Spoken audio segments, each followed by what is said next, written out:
అందరికీ నమస్కారం. ఈ వీడియోలో నేను దసరా నవరాత్రి 9 రోజులు అలాగే విజయదశమి రోజున మనకి ముఖ్యంగా కావాల్సిన పూజా సామాగ్రి ఏమిటి అనేది ఈ వీడియో ద్వారా తెలుసుకుందాం. 10 రోజుల పూజ ఎలా చేసుకోవాలి, ఎన్ని సామాగ్రి మనం ముందుగా తెచ్చుకోవాలి అని హడావిడి పడిపోకండి.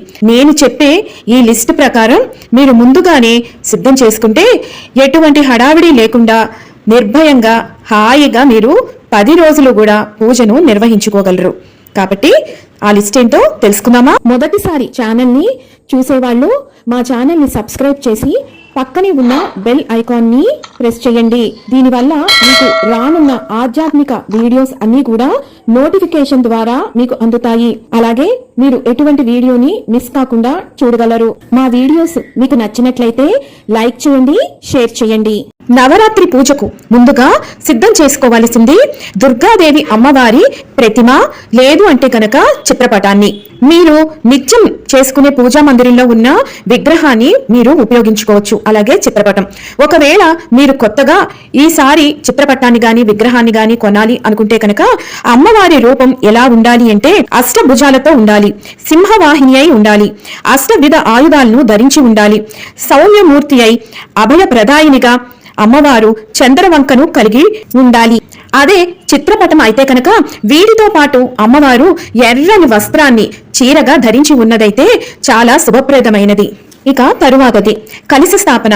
ఇది కొంతమంది మాత్రమే పెట్టుకుంటారు. ప్రతి ఒక్కరూ కలశ స్థాపన చెయ్యాలి అన్న నియమం ఏమీ లేదు. కలశం లేకుండా కూడా మీరు అమ్మవారి పూజను 9 రోజులు చేసుకోవచ్చు. మీ ఇంట తీరును బట్టి దీనిని నిర్వహించుకోండి. ఒకవేళ మీరు కలశం పెట్టుకోవాలి అనుకుంటే కనుక మీరు రాగి, ఇత్తడి లేదా వెండి, బంగారము ఇవేమీ లేకపోయినా మట్టితో చేసిన కలశాన్ని కూడా ఉపయోగించుకోవచ్చు. వీటితో పాటు కొబ్బరికాయలు.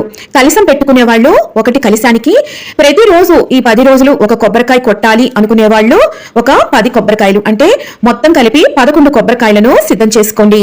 జాకెట్ ముక్కలు. మీరు కలశం పెట్టుకుంటే కనుక ఎర్రని జాకెట్ ముక్క ఒకటి తీసుకోండి. దీంతో పాటు మీరు 2 చీరలు, 2 జాకెట్ ముక్కలు కూడా తీసుకోండి. ఒకటి అమ్మవారి చివరి రోజున ఉద్వాసన పలికే రోజున అమ్మవారికి బట్టలు పెట్టడానికి, అలాగే రెండవది సువాసిని పూజ చేసుకునేవారు పండు ముత్తైదుని ఇంటికి పిలిచి నవరాత్రులలో ఏదైనా ఒక రోజైనా సరే వారికి పండు తాంబూలంతో పాటు బట్టలు పెట్టి పూజ చేయాలి. ఇలా చేసుకోవాలి అనుకున్న వాళ్ళు ఈ బట్టలను తీసుకోండి. కుమారి పూజ చేసుకోవాలి అనుకుంటున్న వాళ్ళు ఆ పాపకు సరిపడా బట్టలను ఏదైనా సరే red colour, orange colour, pink colour వీటిల్లో ఏదో ఒక రంగు వస్త్రాన్ని, గౌను లేదంటే పట్టు లంగాను తీసుకోండి. ఇక్కడ ఒక ముఖ్య గమనిక, చీరలో రన్నింగ్ బ్లౌజ్ ఉన్నా సరే మీరు సపరేట్ గా మళ్ళీ జాకెట్ ముక్క పెట్టి అమ్మవారికైనా ముత్తైదువుకైనా ఇవ్వాల్సి ఉంటుంది. అమ్మవారిని స్థాపించుకోవటానికి మీరు ఒక పూజా పీటను సిద్ధం చేసుకోండి. ఒకవేళ మీరు వేరుగా కాకుండా మీ యొక్క పూజా మందిరంలోనే పూజను చేసుకుంటాను అనుకున్నా కూడా ఈ పూజను నిర్వహించుకోవచ్చు. అలాగే పూజ చేసుకునేటప్పుడు మీరు కూర్చోటానికి ఆసనాలు, చాప లేదు అంటే కనుక ఏదైనా కొత్త తువాలును వేసుకోవచ్చు. ఎట్టి పరిస్థితుల్లో పూజ చేసుకునే వాళ్ళు మాత్రం నేల మీద కూర్చొని చేయకూడదు. తరువాతది బియ్యం. పూజా పీట మీద పోయటానికి, అలాగే పసుపు గణపతిని పెట్టే ప్లేట్లో కొన్ని ఉంచటానికి, కొన్ని అక్షంతలు కలుపుకోవటానికి. ఈ 10 రోజులు కూడా మీరు చేసే ప్రసాదాల కోసం మీరు తగినన్ని బియ్యాన్ని తెచ్చుకోండి. తరువాతది విడి పువ్వులు. ఇన్ని రకాలు దొరకకపోతే అమ్మవారికి ఎరుపు రంగు అంటే చాలా ఇష్టం కాబట్టి మీరు నిత్యం కూడా ఎర్ర రంగు పూలతోనే పూజించండి. కేవలం సరస్వతీదేవి పూజ రోజున మాత్రం తెల్ల రంగు పూలతో పూజించే ప్రయత్నం మాత్రం చేయండి. అమ్మవారి ప్రతిమకు, ఫోటోకి, కలశానికి, సువాసిని పూజలో ముత్తైదువుకి, కుమారి పూజలో కుమారికి ఇవ్వటానికి పూలమాలను సిద్ధం చేసుకోండి. బియ్యపిండి. ముగ్గు వేసుకోవటానికి, అలాగే చలివిడి చేసుకోవటానికి ఈ బియ్యపిండిని మీరే స్వయంగా ఇంట్లో శుభ్రంగా కడిగిన బియ్యాన్ని ఒక గుడ్డ మీద ఆరబెట్టుకొని తరువాత బియ్యపిండి కింద గ్రైండర్ చేసుకొని సిద్ధం చేసుకోండి. తరువాతి ముఖ్యమైన వస్తువులు పసుపు, కుంకుమ, అగరబత్తి, ధూప్ స్టిక్, గంధం పొడి, ముద్ద కర్పూరం, పీట మీద వేసుకోవటానికి ఎర్రని వస్త్రం, తరువాత కలశంలో వేయటానికి గంగాజలము, దీంతో పాటు సుగంధి ద్రవ్యాలు ఏవైనా సరే మీరు వేసుకోవచ్చండి. రోజ్ వాటర్, పచ్చకర్పూరం, అలాగే యాలకులు. వీటిని కూడా మీరు తెచ్చి కలశంలో వేసుకోవచ్చు. వీటితో పాటు అగ్గిపెట్టి, మట్టి ప్రమిదలు లేదా కుందులు, దీపారాధన చేయటానికి దీపారాధన నూనె, నువ్వుల నూనె అయినా లేదా ఆవు నెయ్యిని సిద్ధం చేసుకోండి. పంచామృతాలు తయారు చేసుకోవటానికి ఆవు పాలు, ఆవు పెరుగు, ఆవు నెయ్యి, పుట్ట తేనె, అలాగే పంచదార, లేదు అంటే కనుక కంద చక్కెర అంటే పటికి బెల్లం. తరువాతది మట్టి గాజులు ఎర్రనివి సిద్ధం చేసుకోండి. కొన్ని అమ్మవారికి పెట్టడానికి, అలాగే సువాసిని పూజ చేసుకునేటప్పుడు ఆ ముత్తైదువుకు ఇవ్వటానికి. అలాగే కుమారి పూజ చేసుకుంటే కనుక ఆ చిన్న పిల్లలకి సరిపడా గాజులను ఆ సైజుని బట్టి తీసుకోండి. తరువాతది తమలపాకులు అమ్మవారికి తాంబూలం ఇవ్వటానికి, అలాగే సువాసిని పూజ, కుమారి పూజ చేసుకునే వాళ్ళు తాంబూలం ఇవ్వటానికి కావలసిన తమలపాకులను సిద్ధం చేసుకోండి. వీటితో పాటు వివిధ రకాల పళ్ళు, అరటి పళ్ళు ముఖ్యంగా తీసుకోండి. అమ్మవారి తాంబూలానికి, ముత్తైదువు అలాగే కుమారి పూజలో ఇవ్వటానికి సరిపడా పళ్లను సిద్ధం చేసుకోండి. సువాసిని పూజలో లేదా కుమారి పూజలో వారికి తాంబూలం ఇవ్వటానికి ముందుగా చెప్పిన వాటితో పాటు వక్కలు, రూపాయి కాసులు, పసుపు కుంకుమ ప్యాకెట్లు, ముందు రోజే నానబెట్టిన శనగలు, వీటిని కూడా సిద్ధం చేసుకోండి. మామిడి ఆకులు గుమ్మానికి, పూజా మందిరానికి, అలాగే కలశంలో పెట్టుకోవటానికి తగినన్ని మామిడి ఆకులను తెచ్చుకోండి. దీపారాధన చేసుకోవటానికి తెల్లని ఒత్తులు, లేదు అంటే కనుక ప్రత్యేకంగా నియమంతో చేసుకోవాలి అనుకున్న వాళ్ళు ఎర్రని ఒత్తులను సిద్ధం చేసుకోండి. ఒకవేళ మీరు అఖండ దీపం పెట్టాలి అనుకుంటే కనుక ఒక పెద్ద ప్రమిదను మట్టిది తెచ్చుకోండి. దానికి సరిపడా ఒత్తిని మీరే స్వయంగా తయారు చేసుకుంటే మంచిది.